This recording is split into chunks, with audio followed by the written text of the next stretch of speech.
என்றும் உந்தன் புகழை பாடுவோம். தேடும் மாந்தரை தேற்றி காத்திடும் உந்தன் அருள் வரங்கள் இன்று தேடினோ.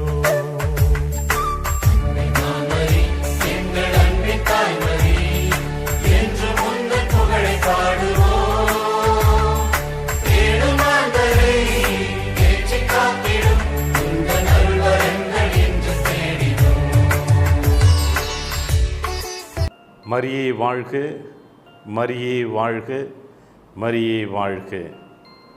கிறிஸ்துவில் பிரியமான அன்பு சகோதர சகோதரிகளே, அன்பு அன்னையின் பிள்ளைகளே, வணக்க மாதத்தின் 11ஆம் நாள் இன்று அன்னையினுடைய மன்றாட்டு மாலையில் நாம் ஜெபிப்பது கன்னி தூய்மை கெடாத மாதாவே என்று நம்முடைய மன்றாட்டு மாலையில் அன்னையினுடைய புகழை நாம் பறைசாற்றி கொண்டிருக்கிறோம்.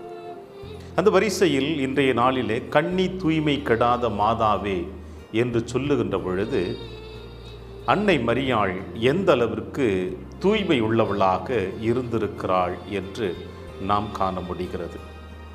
எப்படி என்றால், இன்றைய காலகட்டங்களிலே நம்முடைய குடும்பத்தில், நம்முடைய சமுதாயத்தில் பிள்ளைகளை, பெண் பிள்ளைகளை பெற்றெடுத்த பெற்றோர்கள், அந்த தாய்மார்கள் அழகாக சொல்லுவார்கள், என் மகளை அடுத்தவனுடைய கையில் பிடித்து கொடுக்கின்ற வரையில் என்றால் திருமணம் முடிக்கின்ற வரையில் என் வயிற்றில் நெருப்பை கட்டி கொண்டு நடந்து கொண்டிருக்கிறேன் என்று சொல்லுவார்கள்.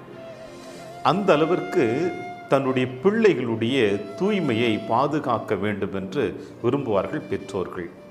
கன்னி தூய்மை கெடாமல் பாதுகாத்து தன்னுடைய மகளை திருமணம் செய்து கொடுக்கின்ற பொழுதுதான் பெற்றோர்களுக்கு மகிழ்ச்சி, அந்த குடும்பத்திற்கும் ஒரு நிறைவு என்று சொல்லுவார்கள்.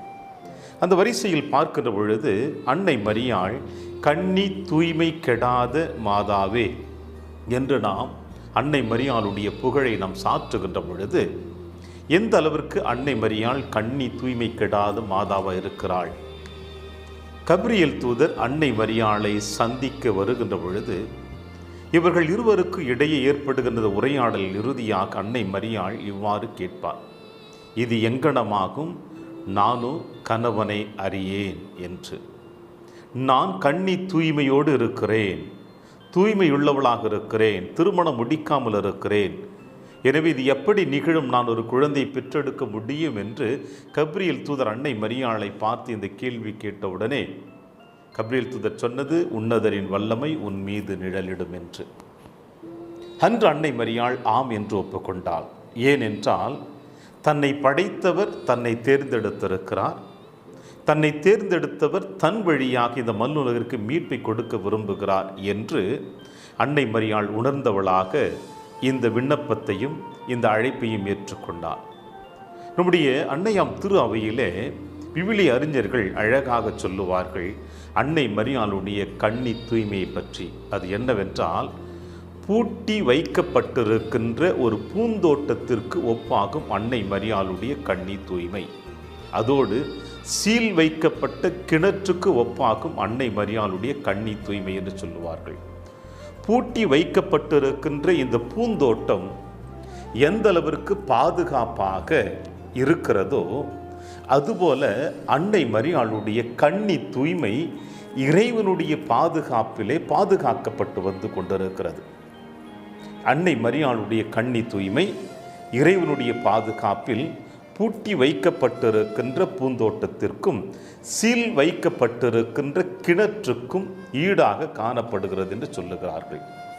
ஏனென்றால் அன்னை மரியாளை தந்தை கடவுள் தேர்ந்தெடுத்த பிறகு இவர் வழியாகத்தான் தன் மகனை கொடுக்க வேண்டும் என்று விரும்பிய தந்தை கடவுள் அந்த அன்னை மரியாளை இளம் வயதிலிருந்தே தன்னுடைய பாதுகாப்பில் வைத்து வழிநடத்தி கொண்டிருக்கிறார்.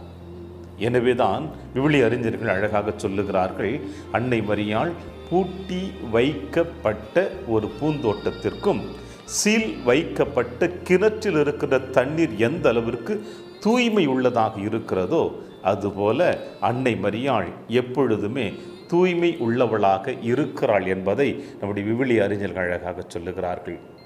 அன்பு பிரியமான சகோதர சகோதரிகளே, கன்னி தூய்மை கெடாத மாதாவை என்று நாம் செபிக்கின்ற பொழுது கன்னிமையில் இருக்கின்ற என்றும் கன்னிகையாக இருக்கின்றது அன்னை மரியாள் அன்று முதல் இன்று வரை நம் ஒவ்வொருடைய தேவைகளுக்காக தன் மகனிடம் பரிந்து பேசி கொண்டிருக்கிறார் என்பதை நாம் இல்லை என்று சொல்லிவிட முடியாது. எனவே இந்த வணக்க மாத நாளிலே 11ஆம் நாள் இன்று அன்னை மரியாள் கன்னி தூய்மை கெடாத மாதாவாக இருக்கிறார் என்று சொல்லுகின்ற பொழுது இந்த அன்னையினுடைய பாதுகாப்பை நாம் தினந்தோறும் நாடி செல்வோம். குறிப்பாக நம்முடைய குடும்பத்தில் இருக்கின்ற நாம் வாழ்ந்து கொண்டிருக்கின்ற சமுதாயத்தில் இருக்கின்ற ஒவ்வொரு இளம் பெண்களுக்காக இளம் ஆண்களுக்காக ஜெபிப்போம்.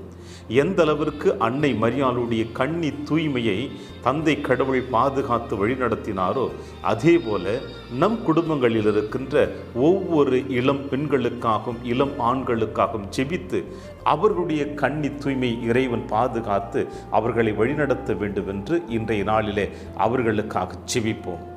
ஏனென்றால் வளருகின்ற இந்த இளம் தலைமுறைதான் நாளைய சமுதாயத்தினுடைய தூண்களாக இருக்கிறார்கள். உலகிற்கு மட்டுமல்ல, நம் நாட்டிற்கு மட்டுமல்ல, நம்முடைய அன்னையாம் திருச்சபை கூட இந்த இளம் தலைமுறையினர் தான் வளர்கின்ற தூண்களாக இருக்கிறார்கள் என்பதை நாம் மறுத்துவிட முடியாது. எனவே இன்றைய நாளிலே இந்த பிள்ளைகளுக்காக ஜெபிப்போம். இந்த பிள்ளைகளை இறைவன் என்றும் வழிநடத்தி ஆசீர்வதிக்க வேண்டும் என்று அன்னை கரத்தில் அர்ப்பணித்து ஜெபிப்போம். மரியே வாழ்க, மரியே வாழ்க, மரியே வாழ்க.